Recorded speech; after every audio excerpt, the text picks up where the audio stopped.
Hello to all Star Wars fans! The 5th episode of the 3rd season of The Mandalorian has been released. Time is flying by with only 3 episodes left. Personally, I was expecting the continuation of the flashback with the rescue of Grogu in the 5th episode. It created a lot of intrigues and demanded immediate continuation. But no, the entire episode is devoted to the war with the Pirate King, Gorian Short. Well, remember that same water creature from the first episode? He finally decided to settle the score with Greef Karga and openly attacked his city of Nevarro, causing a carpet bombing. Supreme Magistrate Karga immediately turned to the New Republic for help, under whose protection the entire planet falls. His request is taken up by Captain Carson Teva, who had previously appeared in past seasons. We are shown a continuum where New Republic pilots rest. And this place is interesting because 4 cameos are concentrated here. Notice this shot? 3 New Republic officers are sitting behind the bar, played by directors filming The Mandalorian and other Star Wars projects. Rick Famuyiwa, Deborah Chow, and Dave Filoni. But after a few minutes, the hero of the 4th cameo appears. The famous Lazat Zeb Aurelius, known to us from the animated series Star Wars Rebels. As we can see, he has also become a pilot of the New Republic. His role in this episode is very small, but voiced by the same actor, Stephen Blum. As I understood it, his appearance is a hint at the next series Ahsoka, as it will be a direct continuation of Rebels. Meanwhile, Carson Teva goes to Coruscant to obtain permission to help Nevarro and request support. At the entrance, Teva is greeted by a Rodian secretary who tries to stop him from seeing the colonel, but he manages to push his way through. The matter cannot be delayed. This moment may seem ordinary, but it's possible that the creators of the show incorporated an idea taken straight from the Revenge of the Sith. Initially, Mace Windu and the Jedi were also supposed to be stopped by a Rodian secretary at the entrance of Palpatine's residence. He also protested and wouldn't let the Jedi pass until they sent him away. This moment was cut from the film, but footage from the shoot still exists. It seems that the creators of The Mandalorian decided to use this idea after all. Carson Teva asks the colonel for help, but he brushes him off. A little later, the heroine of the 3rd episode, Elia Kane, appears, and don't forget, she is still loyal to the Empire and continues to serve Moff Gideon, having infiltrated the ranks of the New Republic. This time she manages to cause trouble for Teva by reminding the colonel that Nevarro is not yet under the jurisdiction of the New Republic, so they are not obliged to help.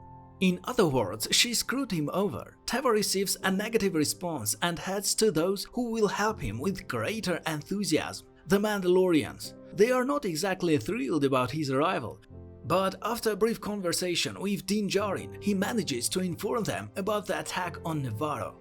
Since Teva and his partner, played by Dave Filoni, previously saved Djarin and Grogu from spiders on a snowy planet, Din decides to listen to him and asks the others to release the pilot. Even though, according to all the rules of the Brotherhood, he should already have been shot, the Mandalorians gather in a cave, brainstorm, remember that they used to live in the sewers of Nevarro, and decide it's time to go home, only not to the sewers but to the planet itself, and make an alliance with Greef Karga. Although they almost shot each other in the first season, a lot of water has passed under the bridge since then, and Karga has changed, and offers Djarin land so they can improve their relationship. Of course, the New Republic amazes me. No army, no fleet, they can't even help their own citizens. But as Captain Teva pointed out, Moff Gideon was never convicted. Moreover, the pirate attack on Nevarro, where Imperial bases were previously located, looks suspicious. And why did Gorian Short suddenly need Nevarro? Most likely, he's collaborating with Gideon.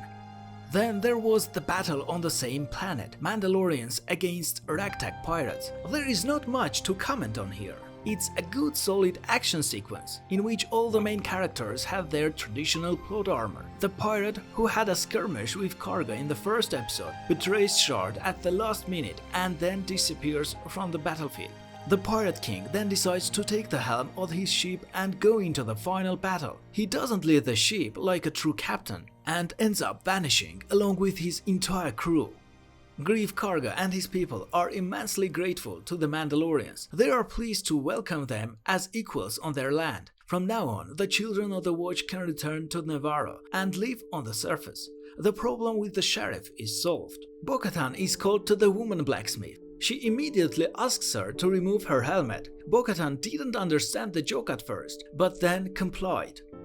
It turns out that the woman blacksmith, who initially didn't believe that Kryze had seen a mythosaur, changed her mind and saw it as a sign. It's time to unite the clans and restore Mandalore, so she asked Bo-Katan to remove her helmet. She's from a different clan and there is no reason to continue hostilities or belittle each other's traditions. Do you want to walk among the Children of the Watch without a helmet? Please do! Now the alliance comes first, and once again Bo-Katan finds herself at the center of attention. Just like in the finale of the Rebels series, she is entrusted with great hope, only lacking a dark lightsaber that she will have to take in battle from Djarin. Although, I am more than sure that Bo-Katan will say something like this. This is a relic of the past. We are rebuilding Mandalore anew. So to hell with old traditions, to hell with the sword. And that's it, everyone is satisfied. No one has to die. And finally, Carson Teva again. The mysterious disappearance of Moff Gideon continues to loom over him. In open space, he comes across the remains of an Imperial fleet. Launching a probe inside the destroyed ship, he discovers only lifeless bodies of the crew. And still, they didn't deliver Gideon to Coruscant, and the Imperials saved him. It's strange, of course, such a dangerous and important officer should have been accompanied by at least 5 to 10 cruisers, but he was transported on just one shuttle.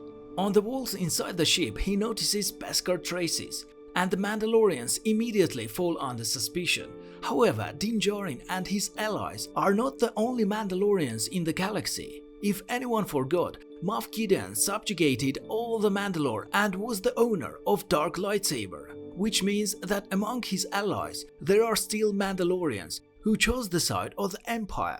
I immediately remember 2 members of Death Watch, Gar Saxon and Rook Kast. The first died in the rebellion, but the latter is still alive. Perhaps it was she who saved Moff Gideon. There is even a theory that the woman blacksmith is Rook Kast. Moreover, in leaks for the 3rd season of The Mandalorian, it was said that Gideon's new armor looks the same as Death Watch's armor. Let's continue to follow the development of events. I'm most interested in where Caloran Beg and Grogu went in the flashback. Subscribe to the channel and write your predictions in the comments. See you in the next one.